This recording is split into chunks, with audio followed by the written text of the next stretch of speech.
What's up and welcome to my YouTube channel, Pochoklak. Watches and Wonders 2025 is well underway, and even before the start of the event, the Rolex Land Dweller has been the talk of the town.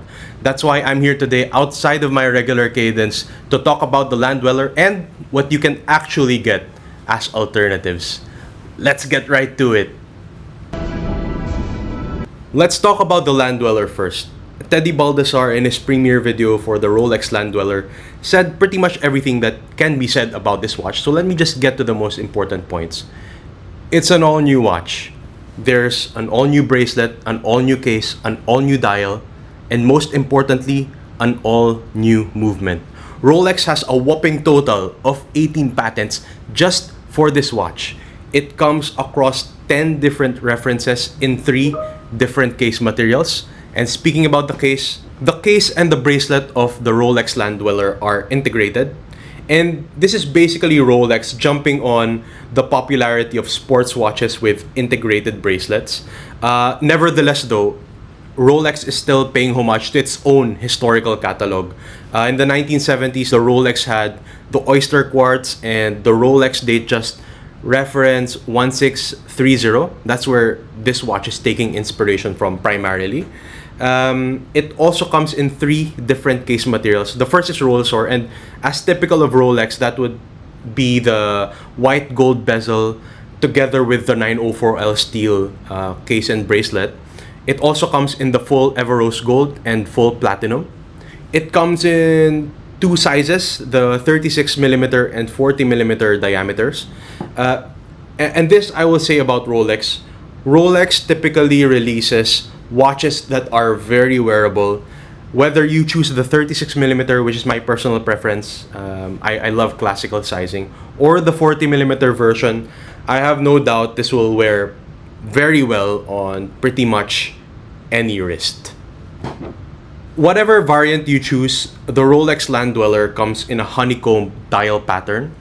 It comes in 2 colors, so the white dial comes on the Rollsor and the Everose gold versions. Meanwhile, the icy blue dial comes on the platinum, and that is a very pretty icy blue, by the way. In terms of the dial markers, on the Everose gold and platinum options, you have the choice to have diamond baguette markers. The beating heart of the Rolex Land Dweller is the all-new caliber 7135. And that's where all of the innovation and all of the excitement lies. Why is that? I mentioned earlier that Rolex has 18 patents on this watch. And out of those 18 patents, 16 are pertaining specifically to the caliber 7135. It uses new, more modern materials that make the movement more efficient. And that's made possible by what Rolex calls the Dynapulse escapement. I won't go through how the Dynapulse escapement works because Teddy Baldassar already does that in his video. But what you need to know is this. This is the first 5 Hz movement from Rolex. And in spite of that, it comes with a 66-hour power reserve and is, as usual, COSC certified. And I can just say that Rolex is very proud of this watch. Why is that? Because they're using an exhibition case back with this. At the back of the watch, you will see the caliber 7135 beating away. And this is a lot of innovation from Rolex just in the caliber 7135. This watch at the entry level retails for 826,500 pesos. And at the most expensive end, it will go for about 6.8 million pesos. On the secondary market, the entry-level version would probably be about 1.2 million at the minimum. And for the most expensive version, that can probably go for 7.5 million pesos. The innovation, the research and development that Rolex put into this watch, I think, justifies the price. For a long time, people have been clamoring for Rolex to innovate, give us something new. And this movement is the embodiment of that. And I'm excited for what Rolex will bring to the table. But just on the price, right? First thing is, this is very pricey. Second thing is, this will probably not be available to you. That's why I'm here to talk about more realistic, more attainable alternatives. My first recommendation for the alternative would be the Tissot PRX. The Tissot PRX is also inspired by its back catalog. It was first launched in 1978. It was also jumping on the trend of sports watches with integrated bracelets, and then Tissot released it again in 2021 to sort of kick off that trend again. The Tissot PRX has a bunch of different variants. There are a lot of dial colors available, a different materials available. It's available in the quartz and the automatic version, and it comes in different sizes as well. It has the 35mm variant and the 40mm variant, but specifically I am recommending the 35mm quartz version just because I think it's the most period correct version of the PRX, and servicing as well. You save a lot on servicing. You worry less about the watch if it's quartz. It's a pick up and go kind of watch. It will never be wrong. You don't have to set it. So there's a lot of convenience in the quartz version, and that's why I'm recommending it. In terms of the SRP, this comes in at 24,400 pesos, but I reckon you can get a discount on that.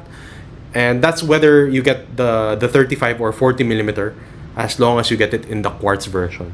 On the secondary market, this will set you back around 17,000 pesos. So that's quite a distance from the Land Dweller, right? And I think with the heritage of this watch, I think if you don't have that much to spend and you just want to try integrated bracelets, I think this is a great choice to go.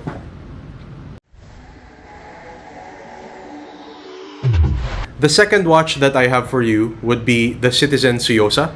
Citizen, as I mentioned before, was established in 1924, and it manufactures the Miyota movements that are so ubiquitous in affordable mechanical watches today.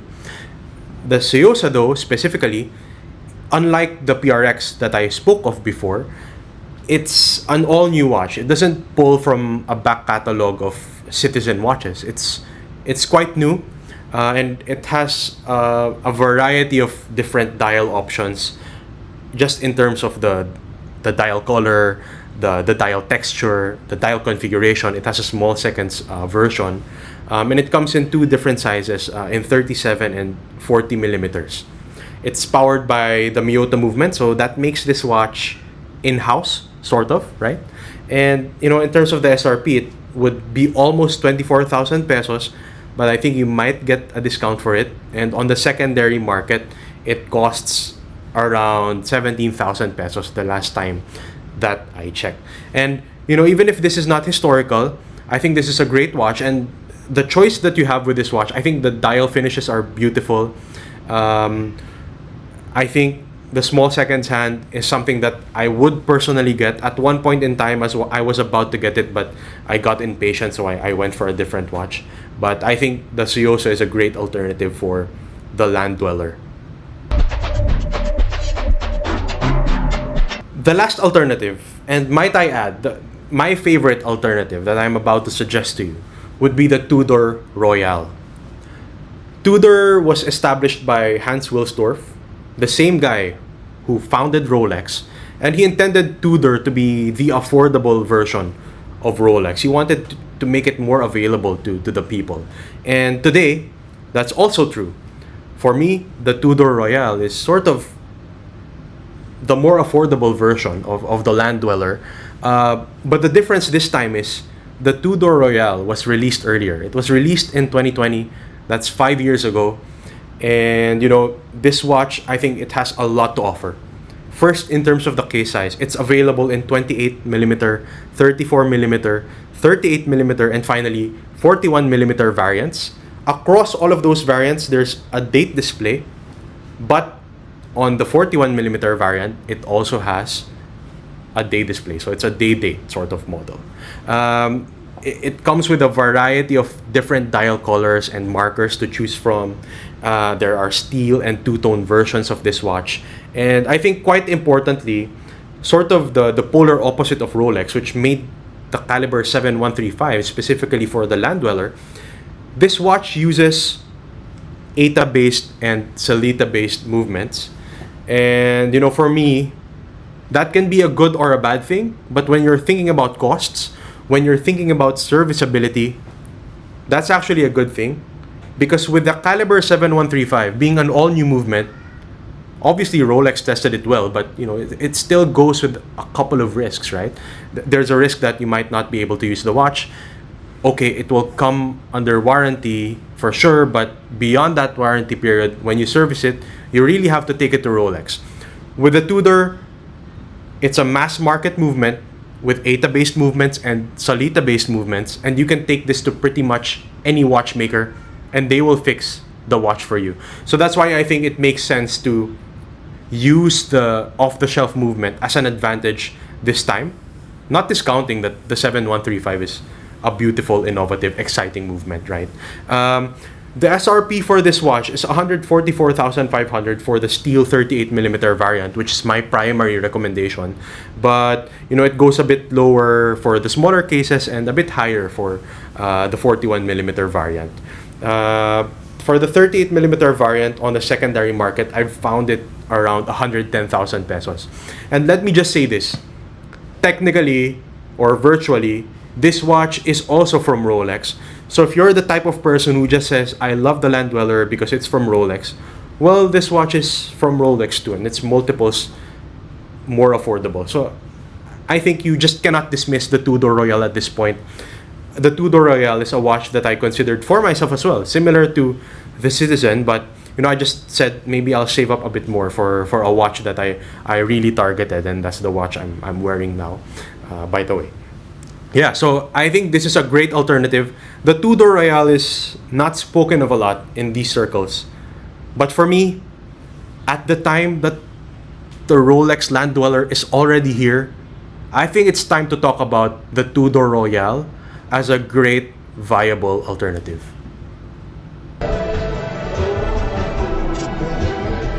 Make no mistake, this Land Dweller is a groundbreaking release from Rolex, but it's groundbreaking because of what's inside the watch, the caliber 7135. And that is important to understand. The caliber 7135, Rolex put in the money to innovate. The research and development costs, that's what you're paying for when you get this watch. Overall, do I recommend that you go and buy the watch, the Land Dweller? Well, yes, if you meet 4 criteria. Number 1, you have the financial capacity to do it.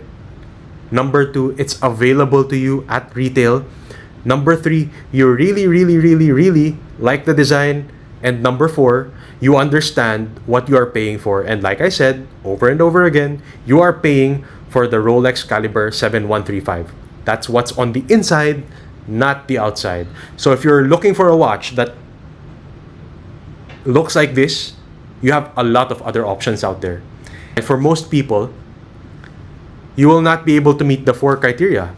So for those people who do not have as much financial flexibility, won't have it available at retail, maybe just want to dabble in integrated bracelets, or are just new to watches in general, the alternatives that I presented are great options for you.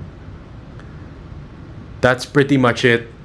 If you like this type of content, hit like and subscribe to the channel. In the comment section, let us know how you think we can improve. And that's pretty much it. Laters, yo!